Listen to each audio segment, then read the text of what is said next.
¿Alguna vez te has preguntado quiénes eran los profetas bíblicos o cómo se entendía la sabiduría en el Antiguo Testamento? Hola, soy Yanire, esclava de la Eucaristía, y sé bienvenido al curso de Liderazgo y Dinamización Misionera. Estás en la asignatura de Sagrada Escritura.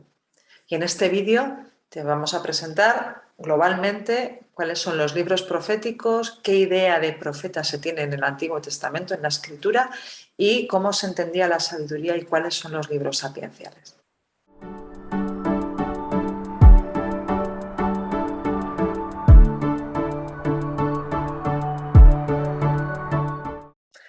Seguro que has escuchado muchas veces hablar de los profetas y que incluso has oído decir que Jesús era un profeta. Bueno, pues vamos a intentar clarificar un poquito qué entiende la lógica bíblica sobre un profeta, cómo lo interpreta, qué entiende de él y sobre todo, bueno, pues si podemos hablar o no de en qué clave podemos hablar de los profetas y también actualmente, porque también nosotros desde el bautismo somos llamados profetas, cuáles son los libros proféticos y sobre todo también veremos o intentaremos ver de qué va esto de lo sapiencial, de lo que tiene que ver con la sabiduría en la escritura.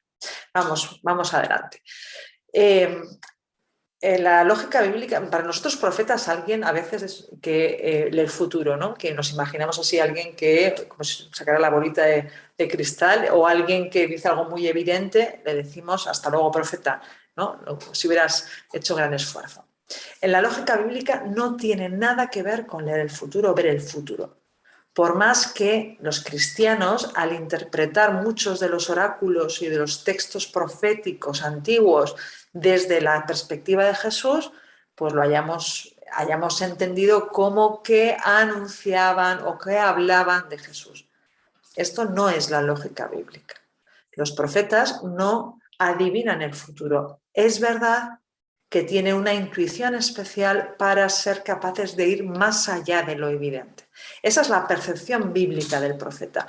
Alguien impulsado, tocado, lleno del Espíritu de Dios, que es capaz de ver más allá de lo evidente, es capaz de mirar la realidad e interpretarla desde los ojos y el corazón de Dios. Y desde esa manera más allá, más profunda de perforar la realidad y de descubrir su sentido más profundo y de intentar ver lo que para otros no es evidente, pues desde esa clave también se siente impulsado, alcanzado por Dios para hablar en su nombre. De ahí viene el término profeta, el que habla por. Profeta es aquel que relee la historia, lo que está sucediendo, descubre ese nivel de profundidad que no todo el mundo descubre y impulsado, urgido por Dios y por su Espíritu, lo que hace es hablar, actuar, expresar ese mensaje que se siente impulsado a realizar. Y lo hace además de mil maneras, no solamente hablando, que para nosotros el profeta siempre está vinculado con la palabra. En nuestro imaginario el profeta siempre es el que habla, el que expresa, el que dice, cuando en realidad el profeta habla con gestos y toda la vida del profeta es una gran palabra, es una gran expresión. Por eso nos encontramos a muchos profetas que, por ejemplo, pues hicieron cosas un poco llamativas o extrañas para que la gente de su época le preguntara y ellos pudieran explicar qué estaba sucediendo. O que, por ejemplo, pusieron nombre a sus hijos en la clave simbólica, de tal manera que la existencia de sus hijos era ya un anuncio, un mensaje. Porque el profeta se siente empujado, no puede callar. Eso lo va a decir el profeta Amós también. No puede callar. Aquel que ha escuchado la voz de Dios no puede guardársela. Normalmente, bueno, pues podemos hablar, hay diferentes etapas en la profecía bíblica, pero desde esta lógica que os digo, en esta lógica de en que el profeta es alguien alcanzado por Dios, que habla en su nombre y que está impulsado por él y no puede de alguna manera guardarse lo que intuye y lo que ve vinculado a la historia, en la interpretación de lo que acontece, bueno, pues de esa misma manera resulta que no están en los libros proféticos del Antiguo Testamento, no están todos los que son y no son todos los que están. Me explico mejor. En esta mentalidad bíblica hay muchos personajes que se les califica de profetas y que no aparecen en los libros que nosotros llamamos libros proféticos, que son aquellos que tienen nombre de profeta y que, bueno, pues Isaías, Jeremías, Amós, Jonás, todos esos libros. No son, hay más que esos. Por ejemplo, entre los judíos, la mentalidad judía, a Moisés se le identifica como profeta, por ejemplo, o se habla también de Débora como una profetisa. Entonces hay una serie de personajes, o por ejemplo, en un libro histórico como Samuel, pues se habla de Samuel, que es un profeta, o de Natán en el tiempo de David. Hay una serie de profetas que no están en los libros que denominamos proféticos, pero que cumplen esas características bíblicas. Y también, os decía, ni son todos los que están. ¿Qué quiero decir con esto? Por ejemplo, el libro de Jonás, que aparece en medio de los 12 profetas menores, no es un libro propiamente profético. Es más bien una narración sapiencial, un cuento, algo para enseñar. No es un personaje que existiera, ¿no? Sucede lo mismo con el libro de Daniel, que es uno de los que nosotros denominamos de los grandes profetas. Bueno, pues Daniel es un libro apocalíptico, no es propiamente un profeta. Y, por ejemplo, Malaquías, que para nosotros es un nombre, por tanto, hablamos de un personaje, ¿no? Malaquías significa en hebreo mensajero. Entonces, no es un nombre de nadie, es un oráculo suelto o unos oráculos que no se identifican con un personaje del que pudiéramos decir algo histórico. Es un mundo muy apasionante, como veis, el de los profetas, que os animo a que leáis. ¿Qué tenemos? Hay una serie de profetas muy, muy relevantes de los que sí conocemos algo de sus vidas a través de los escritos. Tenemos un grupo de profetas importantes en el siglo VIII a.C., algunos del Reino del Norte, como Oseas o Amós, o algunos del Reino del Sur, como el primer Isaías y Miqueas. Fijaos que digo primer Isaías, porque en el libro de Isaías, que es el libro profético más citado en el Nuevo Testamento y más citado en la literatura que hay judía de la época del Nuevo Testamento, el libro de Isaías tiene 3 partes diferenciadas que corresponden a 3 épocas muy distintas. Una época del siglo VIII, los primeros 39 capítulos del libro de Isaías. Del capítulo 40 al 55 es lo que llamamos el segundo Isaías, que es de la época del retorno del exilio babilónico, y un tercer Isaías, que es del 56 al 66, donde, bueno, pues estamos en la época de la restauración, todavía un poquito más tarde, más cerca de nosotros. Pero de alguna manera, quien reunió en un único libro los oráculos de estas etapas tan distintas, lo que hizo fue descubrir líneas temáticas compartidas y claves que permitían aunar en una misma teología, espíritu, estilo, oráculos de épocas distintas. De los profetas solemos saber muy poco de su vida, de algunos un poquito más porque les coincidió con épocas complejas o porque nos cuentan algunas cositas de su vida. Por ejemplo, es lo que sucede con el libro de Jeremías. Jeremías vive en una época histórica muy convulsa, muy compleja, y eso hace que podamos confrontar muchas cosas de la historia que sabemos por otras fuentes con su vida, y que él mismo también se exprese y se queje y tenga una serie de textos que yo solemos llamar confesiones, porque de alguna manera pues dice algo de cómo vive las cosas, ¿vale? Entonces, ni son todos los que están, ni están todos los que son. Lo importante, alguien impulsado, empujado por el espíritu, que bien metido en medio de la historia es capaz de ir más allá de lo evidente y descubrir o intuir, vislumbrar qué es lo que Dios quiere en esa situación, cómo ve y cómo interpreta Dios la realidad, qué descubre en ella, y desde ahí ¿qué hace? Anunciar y denunciar. Denuncia aquello que rompe la alianza, que está siendo injusto aunque pueda ser legal, aquello que igual está pasando desapercibido como algo normal, pero que de fondo va en contra de la fidelidad a Dios y a los hermanos. Es la denuncia muy, muy abundante, sobre todo antes del exilio babilónico. Y luego también anuncia la promesa de Dios que se mantiene más allá de las circunstancias, la promesa que acompaña la invitación a la conversión.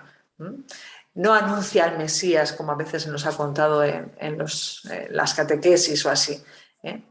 Anuncia, es verdad que en muchos momentos anuncia la acción salvífica de Dios definitiva y muchas veces mediada por alguien, pero eso no significa que esté hablando de Jesús, literalmente. Sí significa que los cristianos, y así lo hicieron los primeros cristianos, interpretaron que esa salvación definitiva y esa mediación a través de algún personaje estaba haciendo referencia a Jesucristo, donde se interpreta en cristiano creemos que con él llega la salvación definitiva y que además es mediación de ella en la historia. Estos son los libros proféticos que son muy abundantes, los veis en la Biblia, os he nombrado algunos.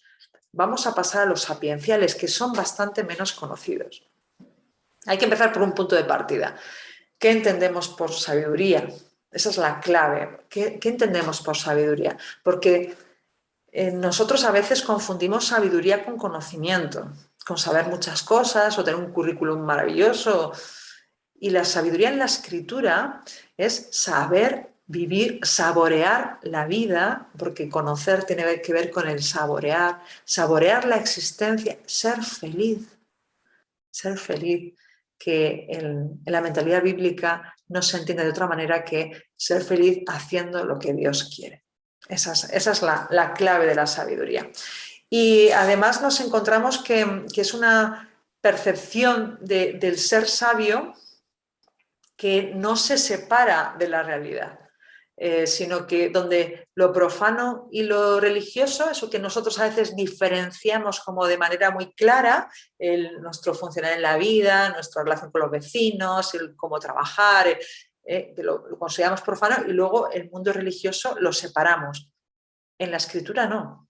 Ambas cosas van muy de la mano porque no entienden esa dicotomía nuestra. El ser humano es uno, con todo lo que lo configura y por tanto ser sabio, saborear la vida, saber manejarte en la existencia con soltura, con holgura, con felicidad, haciendo felices, una vida que valga la pena.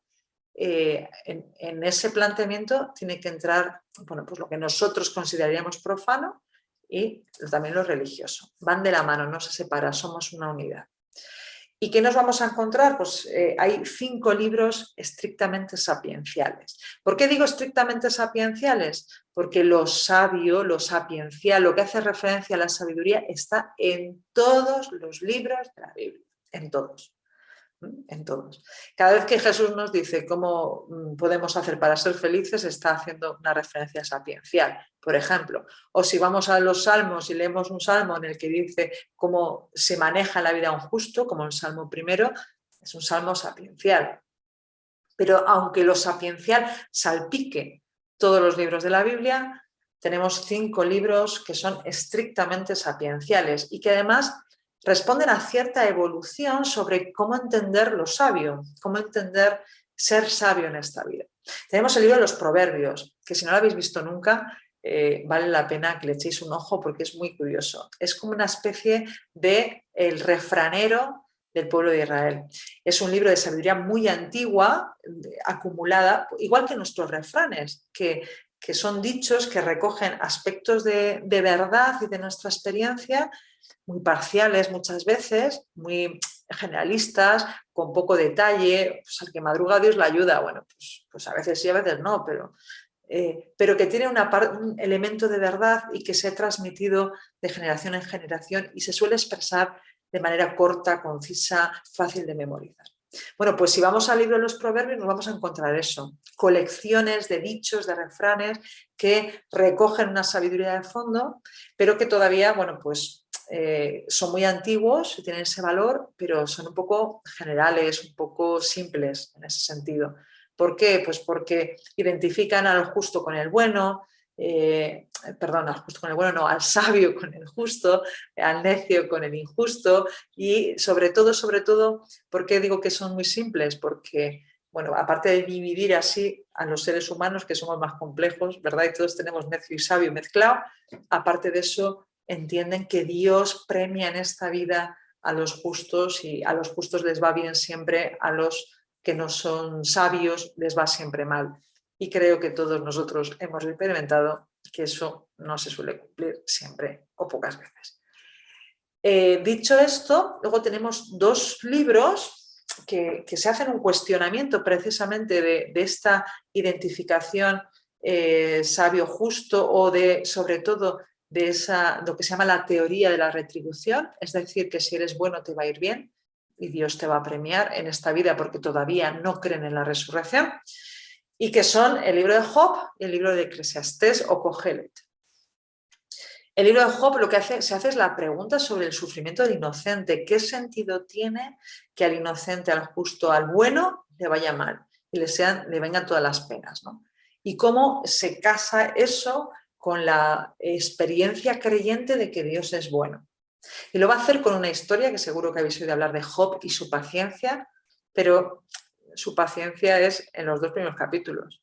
Luego se le pasa enseguida, porque es un libro que recoge la rabia, la herida, el reto, lo que le supone de dificultad a alguien que sufre y que además sus amigos, que vaya amigos, le vienen a decir que no lo está haciendo bien porque Dios no se equivoca.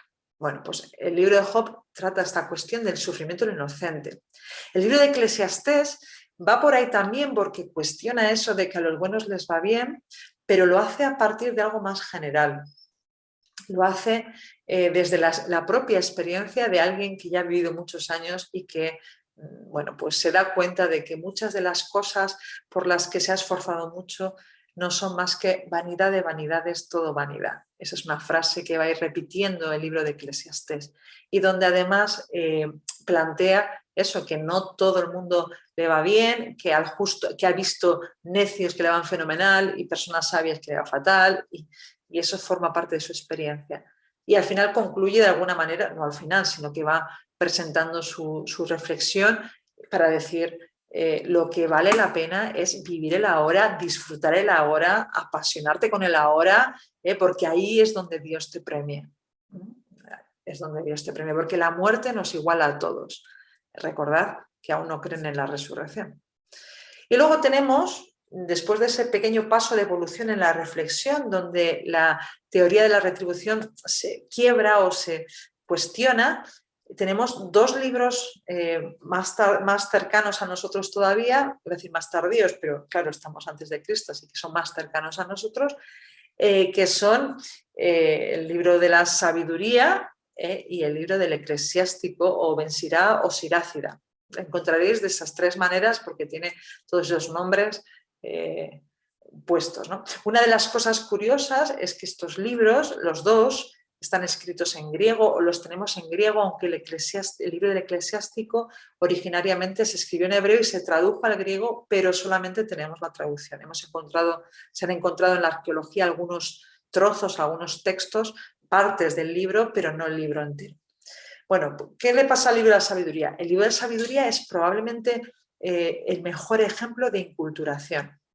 Es un libro escrito probablemente en la zona de Alejandría, donde había una comunidad judía importante, pero muy helenizada, con una lógica muy griega, y lo que intenta expresar es bueno, pues una serie de cuestiones muy desde los parámetros y las expresiones griegas, donde muestra, por ejemplo, cómo la sabiduría ha ido actuando en la historia de Israel, pero para que sea algo que le sirva a todo el mundo y a todas las confesiones y a las personas paganas, lo que hace es hablar de esos momentos históricos importantes de Israel sin nombrar personajes.